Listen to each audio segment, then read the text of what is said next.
Tänään mulla tuli mieleen puhua aiheesta, että mistä voi niinku tietää, että milloin joku vaikeus oman manifestoinnin tiellä on tarkoitus olla semmoista kasvattavaa vastustusta ja milloin taas sen tarkoitus on niinku,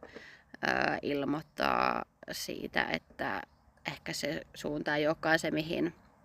mihin sun on niinku tarkoitus mennä. Että tulee joku este sun niinku unelman tielle esimerkiksi.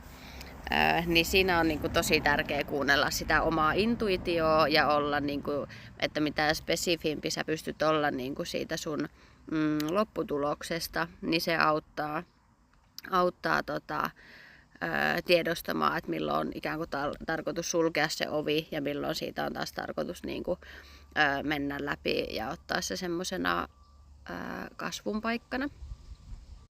Ja vähän tuohon edelliseen aiheeseen liittyen, niin se on mahtavaa, kun tulee niitä oivalluksia, että joku asia ei mennyt niin kuin ehkä itse olisi suunnitellut, ja sitten tuleekin silleen, että luojan kiitos, se ei mennyt niin kuin mä olin suunnitellut, vaan siellä